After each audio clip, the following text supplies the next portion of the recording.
Welcome back to Redneck's Dirty Hands. I'm Pete, and today we've got a new addition to the family there. After we put out that 700 shootout video last year, you guys can't believe how fast Scooter's XC 700 is, and you guys have been commenting. I mean, we put it up against the SRX 700, and it couldn't tame the beast. You know, we ran it against the SX Viper, and same thing, it was a no-go. The XC walked away from it. So, yous have been commenting, saying, you know, should get one of those Arctic Cat 2003 F7. Those some bitches quick, and they dangle. So, hey, we like to listen to our fans, so there you go. 2003 Arctic Cat F7. And, yeah, that some bitch dangles. So, we're going to go over that one today.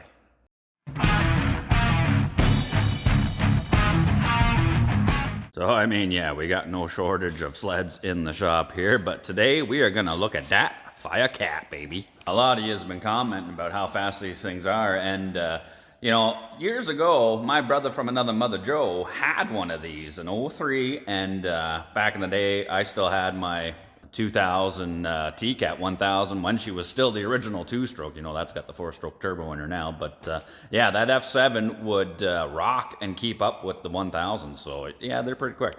You know, Joe sold it years ago. I missed out on buying it. But after doing the 700 shootout and everybody saying, you know what, should get one, I found this on Marketplace. Local fella had this one listed for sale. And I mean, I got a pretty good deal with it. So, I mean, couldn't pass it up. We'll make a few videos, maybe reseller, who knows. Say what you want, but that's a pretty good looking rig. I like the styling of it, how it's got the kind of like the rhino nose on there, the Air Force induction, but they did a pretty good job on the decals and everything. This one's in good shape. The plastics are fairly decent. Seat's got a couple snags and tears around the edges, but I mean, it's still not bad. She's got a pretty mint track on it. It's looking pretty decent. I don't see any rips or tear outs or anything like that. It's only got the two studs per window though. We might have to add to that so she dangles.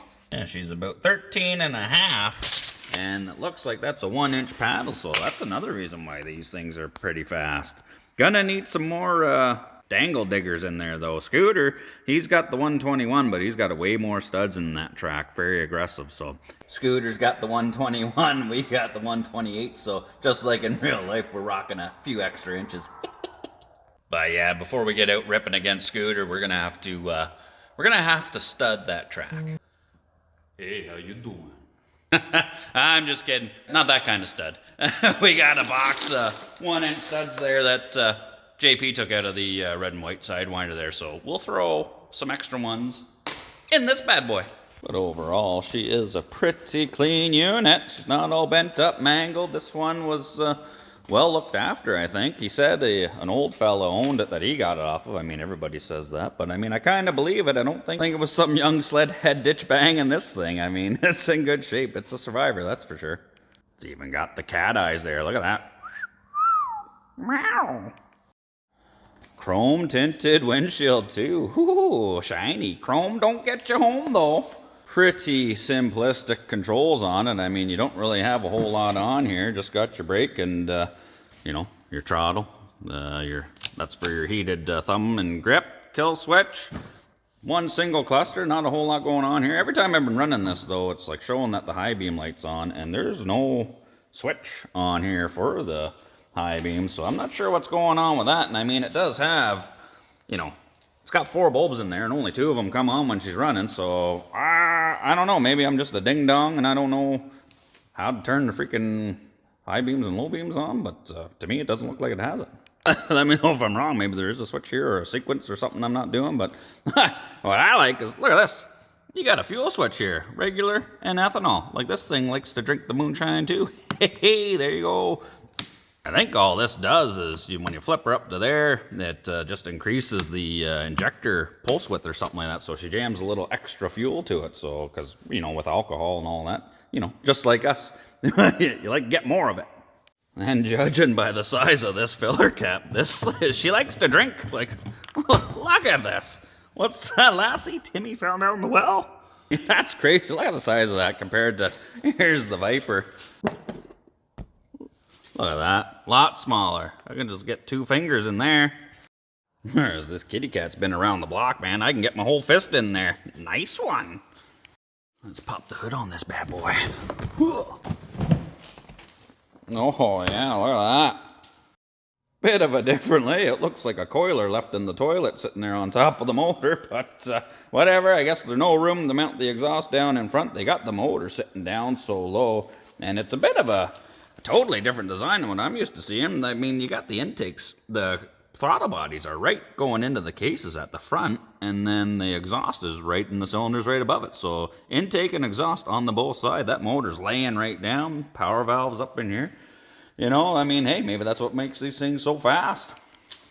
And then you got your Air Force induction that comes from the hood, goes right down into that box, and right to the throttle bodies, right to the engine, right to the thumb throttle, and right to your mouth where you put a big smile. Let's go! I thought these things had the diamond drive or whatever, but I guess 03 or whatever, the F7s, that's just regular chain case, so I think that's another key why these things are pretty quick too. Less garbage to go through. It's simple, man. Now this thing is EFI, electric fuel injection, or electronic fuel injection, and yeah, it's a batteryless system, you know, works pretty good, seems to run good. Let's spark this sucker up, you know. The beauty part is 0 carburetors to clean. Love it.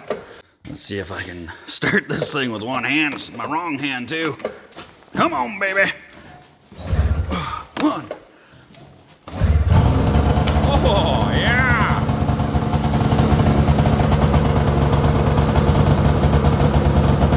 7,200 on her. See what I mean? Got the high beam light on there. Only got the 2 lights on. What about those guys?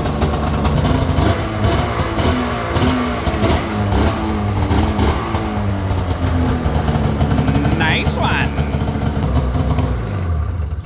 So yeah, she is a runner. So I mean, yeah, she runs mint. You know, it's got 7,200. I believe it's miles on it because the speedo's in miles predominantly. So we'll go with that. You know, Arctic Cat's supposed to be American or whatever, so they do everything in miles, right? But yeah, there was an issue. Like when I bought this off the fella, you know, I was sight unseen. You know, I just messaged him, called him up, and was like, yeah, you know, I want it. Your price is fair, all that. He was like, you sure you don't want to come take a look at it? I'm like, hey, I'm a man of my word. You know, all a man's got in this world is his handshake and his word. So if you say it's good, I'll take your word for it. Just drop her off, man. So he did. He was kind enough to drop it right off at the house here. I took it for a rip around the yard, and it had that kind of part throttle cutout or whatever. And I'm sure most of you know that if you ever had an Arctic Cat, they got that stupid throttle safety switch that's supposed to sense slack in the cable and whatnot. And yeah, they always bugger up and cause nothing but issues. So got to unhook that on this one, and then I'm sure once we unhook that, this thing will be crisp, clean, and nice and smooth.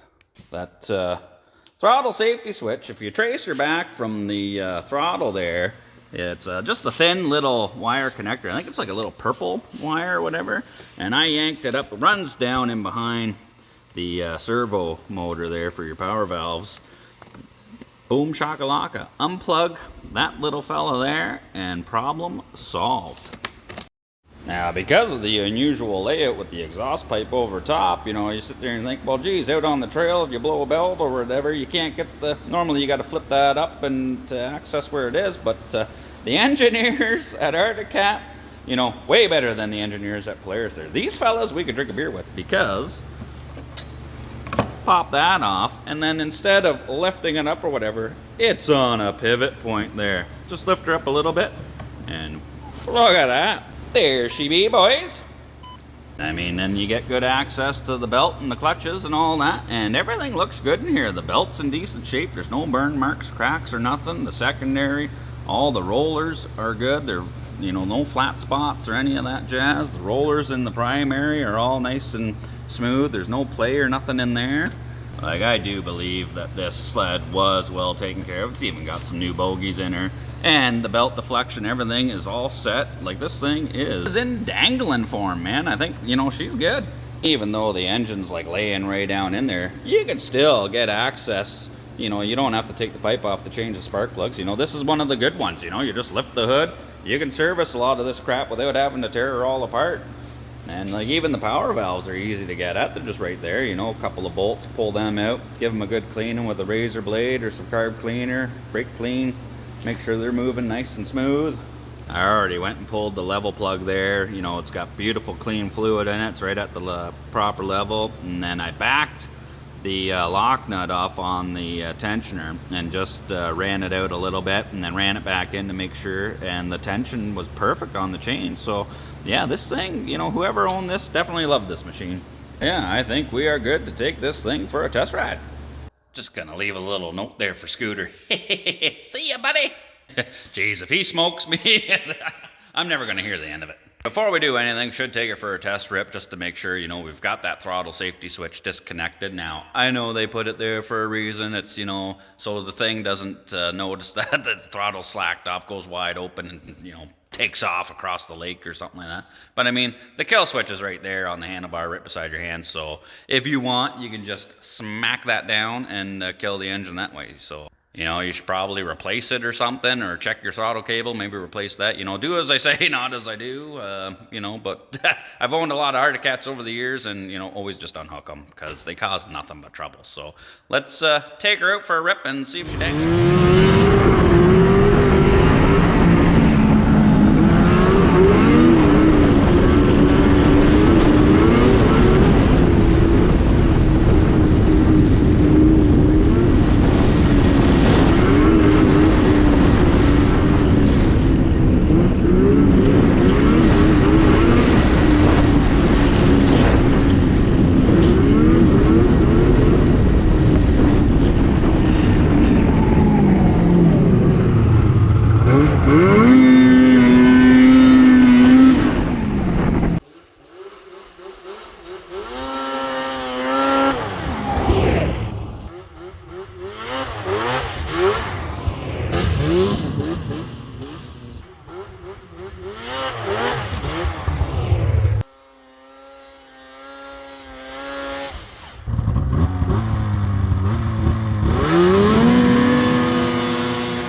A pretty awesome test ride. This thing dangles. It is sweet. I mean, as you can tell in the shop, I am a Yamaha man, but I've always been a Arctic Cat fan as well, and this thing is just wild. You know, there's a tornado coming to town, and this sucker's an F7, baby. Woo! Great tornadoes by the F series, you know, but F5's the highest that the tornado warning goes. They saved the F7 just for the Arctic Cat, because, yeah, it'll beat a tornado. Geez, after a nice test ride like that, a fella sure does develop a thirst, you know. If only I had a specialized vehicle that delivered beers. Oh, hey, yeah, the beer runner. I forgot about that. Not only does it look good, but it's functional and practical too. Beer runner to the rescue. Look at that. We even got our own custom beer cozies. Got some magnets from the bottom of one of my tool trays. Right stuff to the bottom. So she sticks on. You can stick that anywhere on there. You ain't losing your beer now, boys. Nice one. And I mean, you won't mix up whose is whose. You know, we got a nice one sticker on there. A she dangles on there.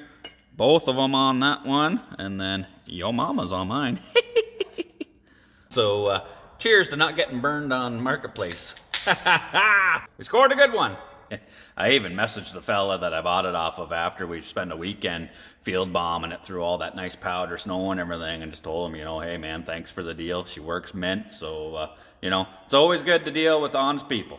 You know, unfortunately, that's a lesson that the young lad Connor I had co-oping with me last year there has still yet to learn. He bought this 600 RS off a fella on Marketplace, and yeah, he got about 3 hours out of it before the engine packed its bags and headed south.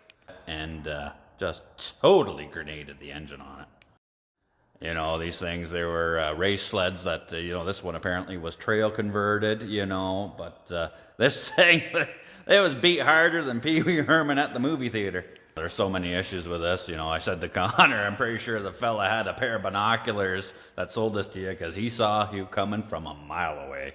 One of my other videos, I made a joke about skidoos not being able to dangle all that well, and I was wrong. Look at that. That rod's just dangling in there. Nice one.